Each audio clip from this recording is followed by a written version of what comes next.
Hello everyone, and welcome back to another day episode of Game News Roundup. This is episode number, I actually have not the foggiest idea, but this is being recorded live on twitch.tv/TrunksWD if you ever want to watch this live.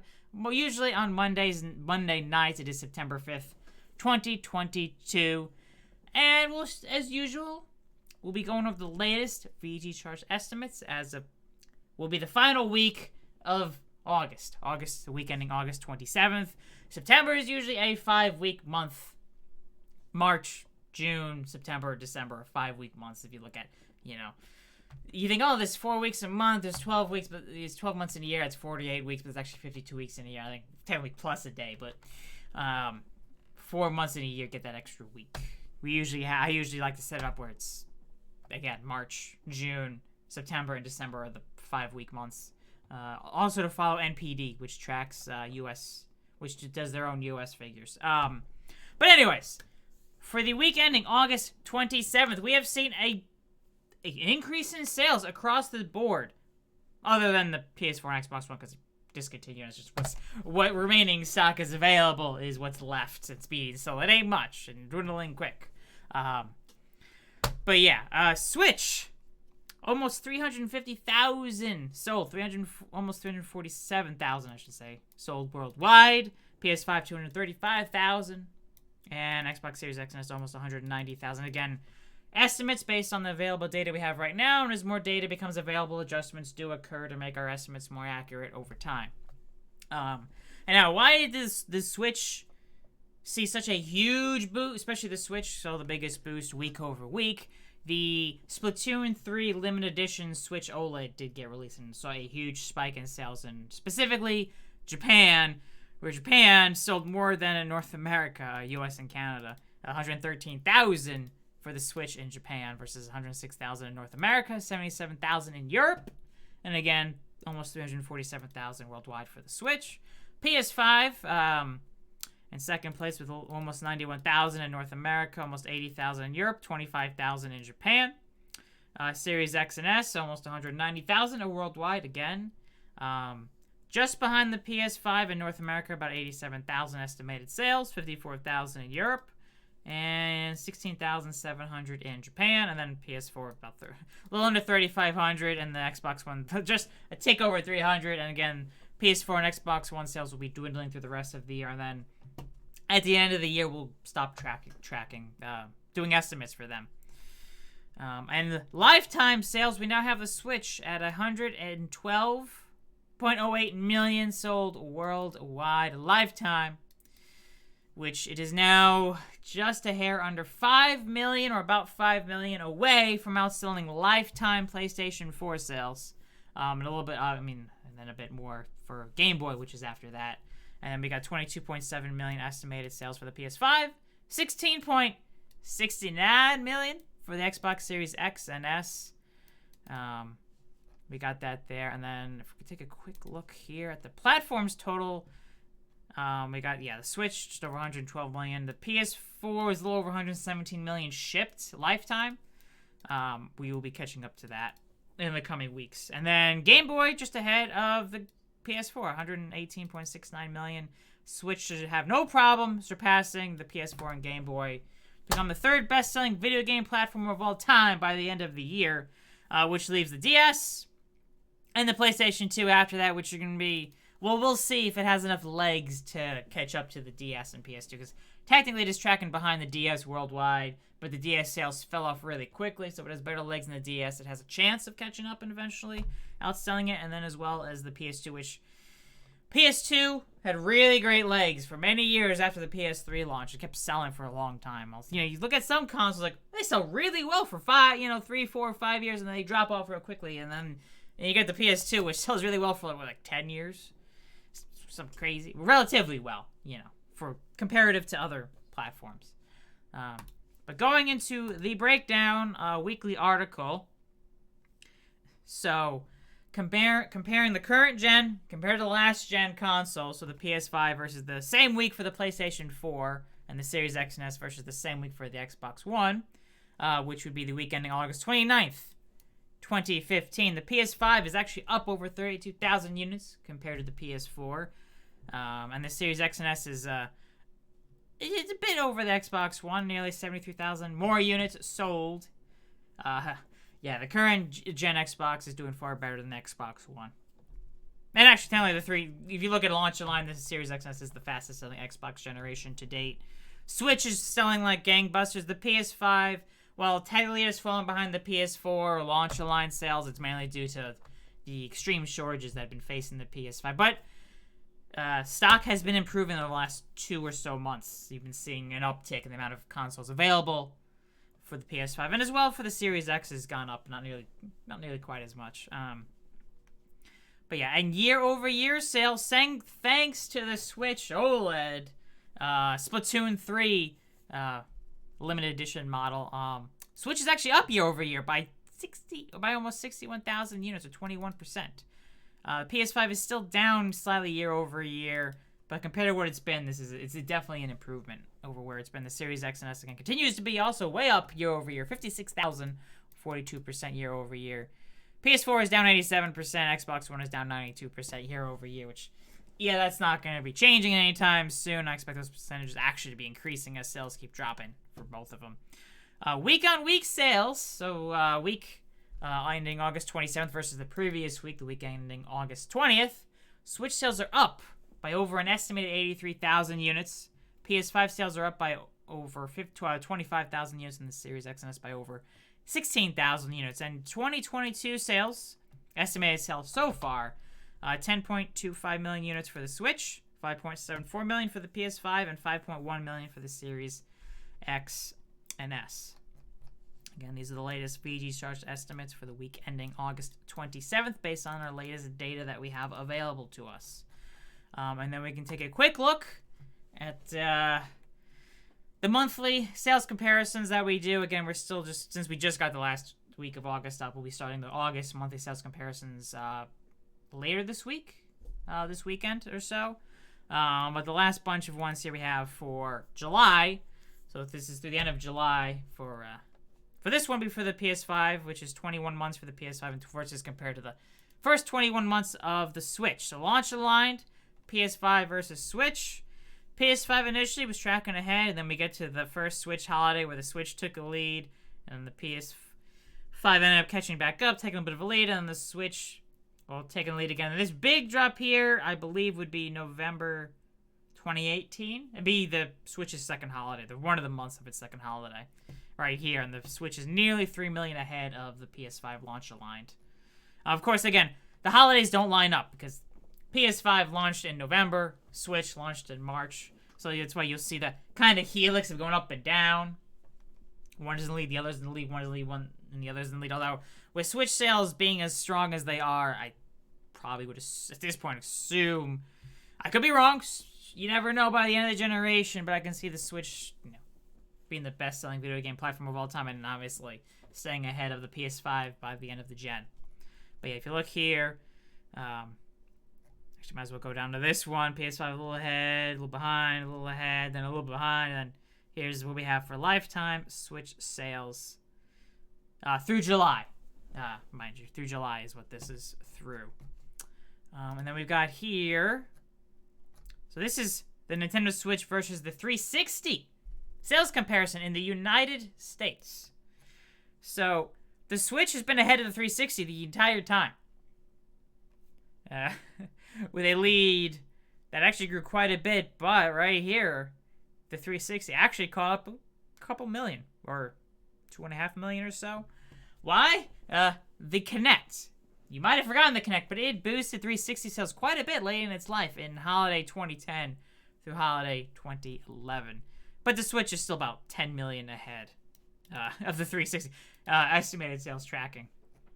The 360 ended up selling just under 44 million lifetime, and the Switch is a little over 7 million away from outselling estimated 360 sales in the United States. Now, here's the interesting thing. You compare the Switch to the Wii. The Switch quickly fell, I don't know, over 7 million behind the Wii, but it's been slowly catching up. But the interesting thing about this, the 360 sold more than the Wii in the US. the Switch is tracking ahead of the 360, but technically right now tracking behind the Wii. But in the end, the 360 sold more because it had longer legs and a longer lifespan than the Wii did. The Wii had a very strong 3 to 4 years, and then the sales quickly dropped off after that. So it's interesting because if the Switch is going to pass both of them, it'll pass the lifetime sales. It's going to pass the Wii first, then the 360. But yeah, after 65 months in the U.S., and these are still U.S., the Wii is ahead about 2.6 million. But over the last year, the Switch has caught up by 2.2 million. And lifetime sales, the Switch is a little over 5 million away from outselling the Wii in the U.S. So, I don't know. I just find that interesting of the difference there. Even though the 360 sold more lifetime, the Switch has been tracking ahead of it the whole time, while it's been tracking behind the Wii and whatnot. I don't know. I found that interesting. All right, now comparing the current gen versus 2 gens ago, PS5 versus the PS3. I mean, unsurprisingly, the PS3 being the weakest sales-wise for the PlayStation consoles is, PS5 has been tracking ahead the whole time. Easy peasy. It got to a lead of over 8 million, and then their shortages got really bad. The PS3 actually started to catch up a little bit. But then, last month, the PS5 regrew its lead by a cool 600 grand. And it actually has sold about a little over 1 million more than last year. And the PS5 is currently about 7.5 million ahead of the PS3. As again, this is be the end of July. So 21.8 million for the PS5, 14.3 million for the PS3 again. End of July. Currently, lifetime sales, we've got 22.71 million at the end of August. So another million or so sold in August. But and now we've got the Xbox Series X and S versus the Xbox 360, which is the best-selling Xbox console to date, with in the mid to upper 80 millions, around there. We don't actually have exact totals, so we got to the best we have what we have for our 360 estimates. But the Series X and S is currently over 5 million ahead of the 360. When you align the launches, the lead is growing. I mean, it's a decent sign. But again, the 360 did see a nice boost later in life with the Kinect for about a little over a year. So again, up 5.4 million lead for the Series X and S. And over the last 12 months, it has grown its lead by nearly 3 million. 16 million for the Series X and S. The end of July, 10.6 million for the 360. I would say compared to lifetime sales, but we currently have estimated sales about 80 little under 86 million lifetime for the 360. So, yeah, there's that comparison. And then moving on to other comparison. Actually, that's it for the comparison. So moving on to the gaming news over the last week or so. We'll go through some of this stuff. There hasn't been a large quantity of gaming news. There's a few more notable things. Some things might be a little quicker than others, but I think the biggest thing that came out, because it's always about the Microsoft acquisition of Activision Blizzard. There's always something going on. There's actually 2 things to discuss with it this week. Two things. Actually, let me get this one over there so we're ready to talk about it. We got UK stuff with the acquisition, and Microsoft's gaming CEO Phil Spencer sent a statement to The Verge saying that Microsoft signed an agreement to Sony in a written letter, which was sent to PlayStation boss Jim Ryan in January, which is probably when the acquisition was announced. And the agreement will be Microsoft will keep Call of Duty on PlayStation consoles for several more years beyond the current Sony deal. They have yet to say, yes, we're going to keep it on PlayStation consoles forever. We don't have exactly when the current deal will end. We were thinking maybe 2024, when the marketing rights that Sony has with Call of Duty will end. And then for several more years after that, I can see who knows, this is just my guess. I could be completely wrong. Call of Duty will remain on PlayStation forever. Or maybe as soon as the deal ends up, Microsoft's like, you know what, we wrote that letter, but we'll find. We'll see. Call of Duty is only one series. Yes, it is one of the best-selling games year in, year out. But it's still only one franchise. My guess is the minimum Call of Duty will keep releasing on PlayStation 5 for the rest of the PlayStation 5's lifespan. After that, when the PlayStation 6 and the Xbox Series X squared, I have no idea what to call it, and the Xbox Series S squared, I have no idea what I'm going to call it. I don't know, the X2 and the S2 consoles launch, who knows what they're going to call it, You never know. Microsoft, when it comes to naming their consoles, or actually most things, is not very good. At least Sony's easy to figure out, the next console will be called the PlayStation 6. But yeah, I'd assume Call of Duty, again, this is my assumption, this is my guess, Call of Duty will remain coming out on PlayStation 5. And then maybe when the next gen after this gen actually starts in, who knows, 2028, 2029, Call of Duty will then be skipping PlayStation after that? I have no idea. I mean, I would assume that the Call of Duty Warzone, the Battle Royale game, will keep coming out on PlayStation consoles or any mainline. I don't know, because it's hard to say. But yeah, anyways, Phil Spencer's quote sent to The Verge: in January, we provided a signed agreement to Sony to guarantee Call of Duty on PlayStation with feature and content parity for at least several more years beyond the current Sony contract, an offer that goes well beyond typical gaming industry agreements. So yeah, feature and content parity means they'll come out on the same day. Any DLC or any updates to the games will also come out on the same day on PlayStation and Xbox and PC and whatever. I say Nintendo, but I can't remember last time a Call of Duty released on Nintendo consoles. Probably been a long time.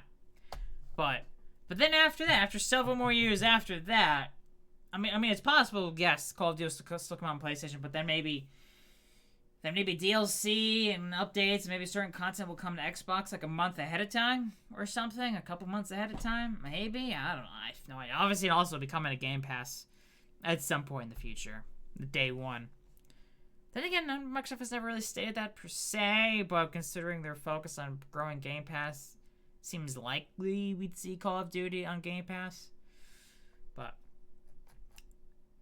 yeah, that's probably the biggest thing that's one of the bigger things of last weekend. Activision Blizzard stuff. And then again, more Activision Blizzard stuff. The UK, I mean, this is not a surprise. People are like, oh my goodness, this is a big deal. But it's not really the biggest surprise. The UK is asking for more data and is potentially going into a phase 2 investigation into the Microsoft Activision Blizzard acquisition.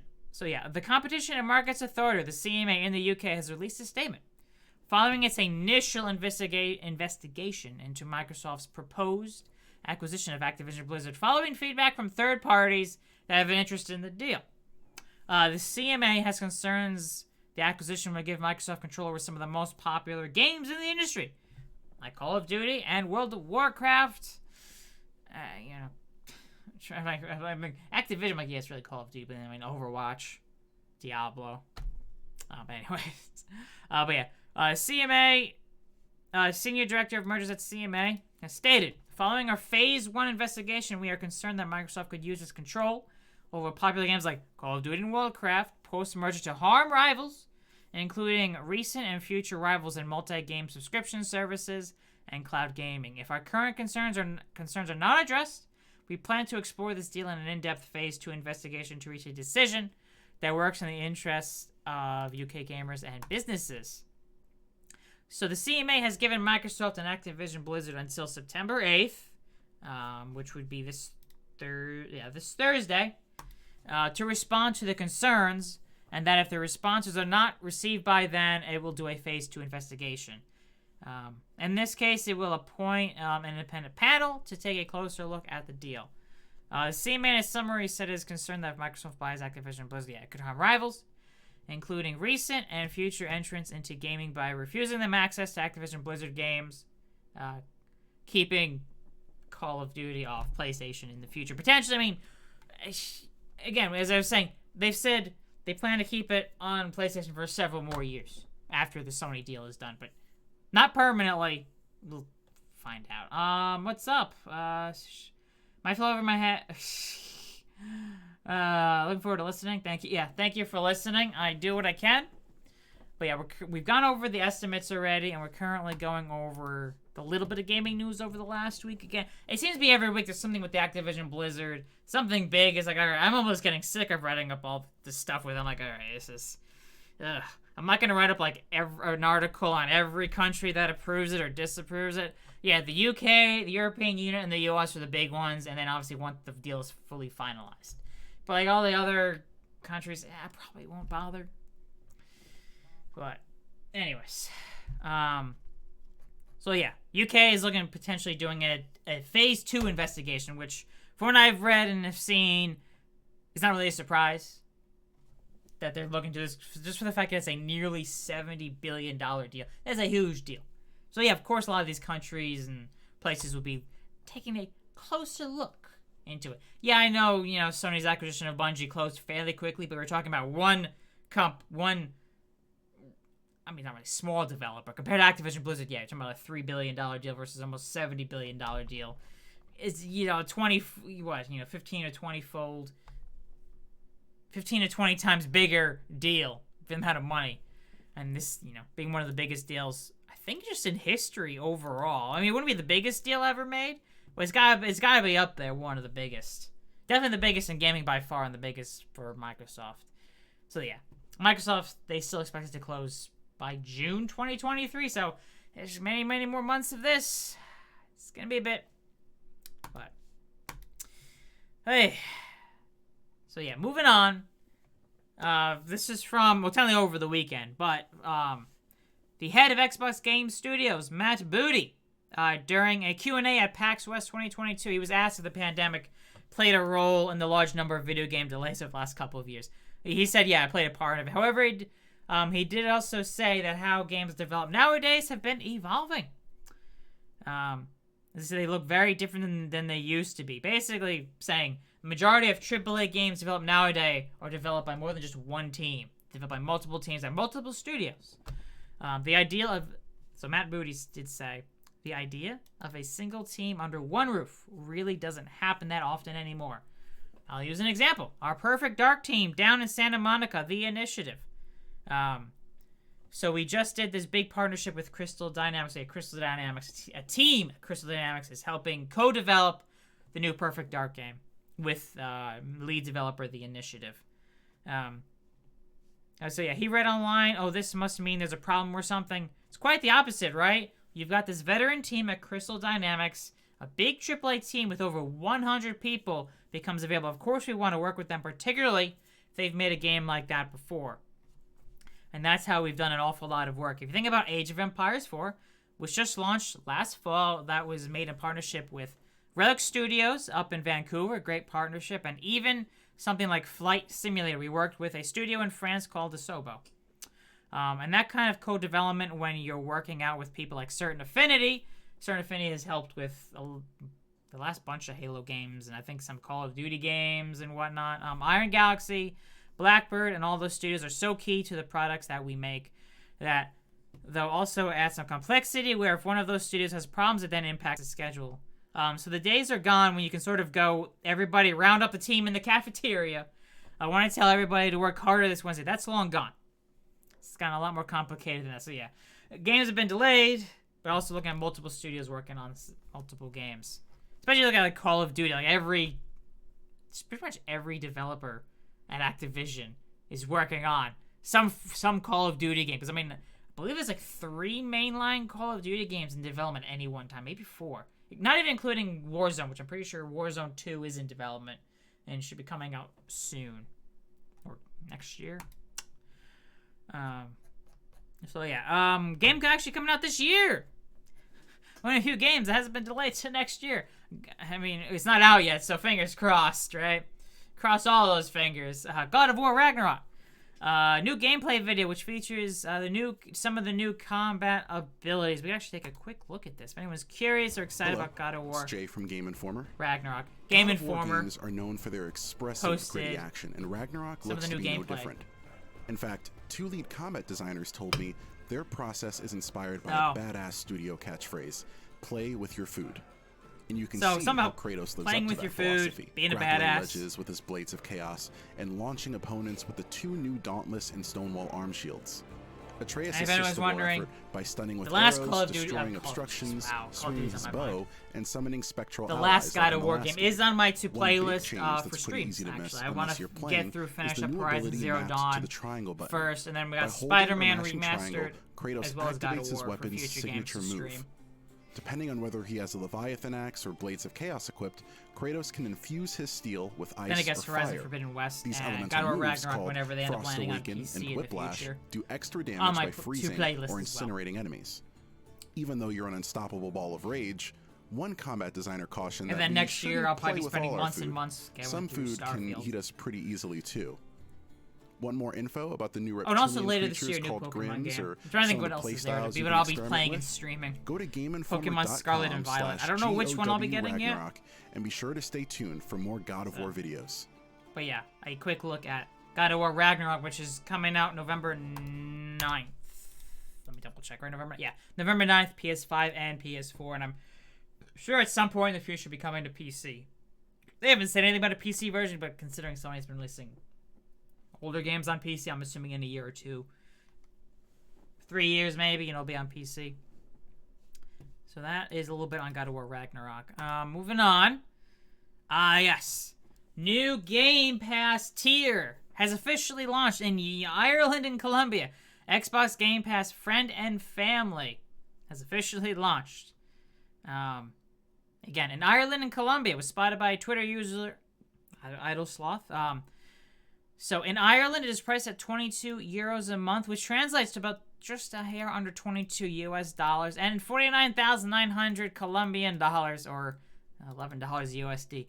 But my guess, whenever this lands in the US, I mean, who knows? I could be wrong. $25 or $25 if you roughly figure that out. Probably about $25, maybe $30. The Friends and Family tier for Game Pass Ultimate. It lets you share the benefits. You can add up to four people to your subscription, but they have to live in the same country as you. So basically, yeah, the new plan gives you access to Xbox Game Pass Ultimate and lets you share the benefits by adding up to 4 people to their subscription who live in the same country as the primary account holder. Everyone added will have unique access to Game Pass Ultimate games, content, and benefits. To add it, you can add or remove friends or family. They just have to live in the same country as you. Doesn't have to be in the same household. Like most of these subscription services, yeah, you have to be in the same household. Most people, share in other households and stuff anyway. You just basically go to account.microsoft.com and you can click on, and then you can add people to it if you pay for the subscription. I think with the FAQ, there are some limitations here.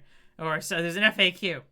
So yeah, there are 2 kinds of friends and family plan members: the primary account holder, and then the secondary group members are the ones who are added or removed by the primary account holder. But currently, only available in Ireland and Colombia. I'm assuming over the coming months it'll be available in other countries as well. But currently, I do have Game Pass Ultimate. My brother doesn't have Game Pass, so I'm half tempted to get it so I can give him access to Game Pass. And then some other friends as well. Because I know I have some friends who have a PlayStation and PC. Like, well, they don't have Game Pass, so I can give them access to Game Pass so they can play the games on PC and whatnot. And, But again, they have to live in the same country as you. Let's see. Oh yeah, Ubisoft announced new Assassin's Creed. It's called Assassin's Creed Mirage. We will find out more on this weekend. I believe it is Saturday, September 10th. Yes, Ubisoft Forward is going to be held. 12 p.m. Pacific, 3 p.m. Eastern, 8 p.m. UK time, 9 p.m. Central European Standard Time. That will be taking place. And then, actually didn't open this. Other games that will be showcased: Skull and Bones, and the new Mario and Rabbids game. I mean, I'm sure other games as well, but those are the 3 games they specified will be showcased. And there'll also be a pre-show starting a little bit ahead of time, providing updates on Brawlhalla, For Honor, The Crew 2, Anno 1800, and more. Basically, more news on the latest season's characters and content for the current live games for Ubisoft. But yeah, Mario and Rabbids coming out on October 20th for the Switch. Skull and Bones, November 8th for the PS5, Series X and S, and PC. Oh, I guess on Google Stadia and Amazon Luna. And this will also be the first time we're going to see Well, the new Assassin's Creed game. And moving on, just a few more things. Valve. There will be a next-gen Steam Deck in the future. I know, that's a shock, right? This is from designer Greg Coomer, who said, unless something major changes, there will be a next generation of Steam Deck products in the future. The theme, size, and shape will change, and it might even become a streaming machine. Development of the Steam Deck will continue. One reason is that it is an extension of our core Steam platform. The Steam Deck is another PC in another form, but Steam has many other uses besides its handheld devices, such as on TV or on the desktop. And we will continue to work to satisfy our customers as much as possible. A Steam Deck another developer also added a bit more. We've already made improvements to the battery life between the launch and now. So yeah, if you have a launch Steam Deck or one that just came out, or newer, Steam Deck now, your battery life is better, which is always good. I mean, the longer battery life is always better with handhelds. For example, we've made it possible to play refresh rates at 40 hertz. I guess a good in-between, because if you run at a higher, frame rate, is going to drain the battery faster. And we're working hard to give users more control over how long the battery lasts. We're also constantly optimizing the operating system to reduce battery consumption when playing games that are not too demanding. This will improve the battery life in any case. Battery issues are at the top of our list of future improvements, yeah. Because if you're playing a game at, like, really high settings, higher frame rate, the battery's going to drain a whole lot faster. And higher. I say higher resolution, though. It's not the highest resolution screen. It's not a 4K screen. I don't think it's 1080p screen. I forget the exact resolution. It's like maybe 800p or something. But anyways. Rumor. Nintendo Direct. To be held in September, this month. I mean, that's not really a shock. There's been a Nintendo Direct held every September for the last, 3 or 4 years at this point. So, the fact that there would be a rumor is not a shock. But there's a rumor, a couple people have heard, some insiders have heard, there's going to be a big focus on some Zelda, with a Wind Waker and Twilight Princess ports for the Switch, which I believe they had Wii U versions? If I remember correctly. Feel free to correct me if I'm wrong. But potential Wind Waker HD and Twilight Princess Wii U versions getting ported to the Switch. But yeah, Jeff Grubb, I think there's going to be a lot of Zelda stuff at this thing, referring to the Direct. I think this is like a Zelda blowout for Nintendo. 100% there's a Nintendo Direct in September. It's that simple. There is still some uncertainty about whether this will be a general Direct or maybe a mini. There's also some talk of it being a partner Direct, but yeah. Again, we'll probably also, if they're going to hold a Direct, we'll probably see more of Breath of the Wild 2 or whatever. Maybe we'll get an actual official name of it if it's not Breath of the Wild 2. Maybe not. We'll find out. Hopefully in the coming weeks. And Grubb apparently heard from one source that the Direct will be held during the week starting September 12th. So potentially sometime next week. We'll see. We'll see. Again, I put this under rumor because, you hear from sources. Yeah, they hear from sources, but yeah. You love to play remakes of the classic 2D Zelda games. There was one on the Switch, wasn't there? Which one was it? I'm having a brain. But there was one of the classic Zelda games they got a remake. 2D Zelda games they got a remake on the Switch. I'm forgetting which one, but for a certain one did.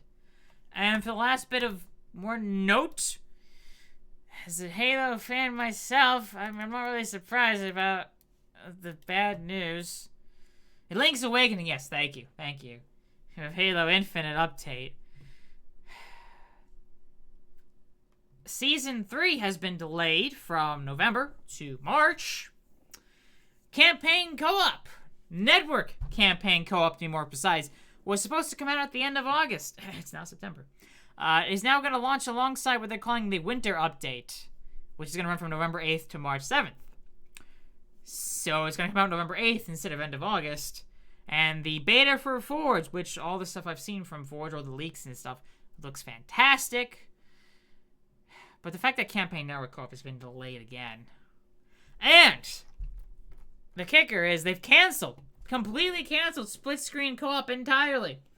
Ignore the fact that people have apparently found a glitch, have gotten split screen running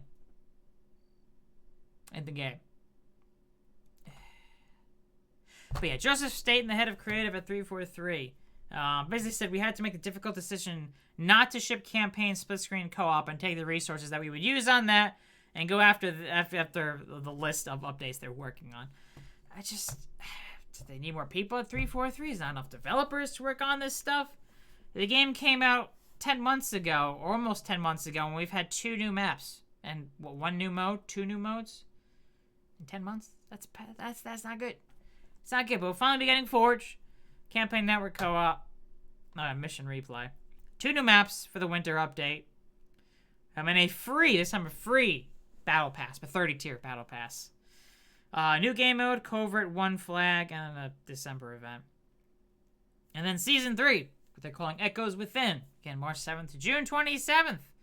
Well, if that actually holds up, at least that'll be an actual 3-month season. Because originally, all the seasons were supposed to be 3 months. The first season was 6 months. And now the second season is going to be at 9 months in the end.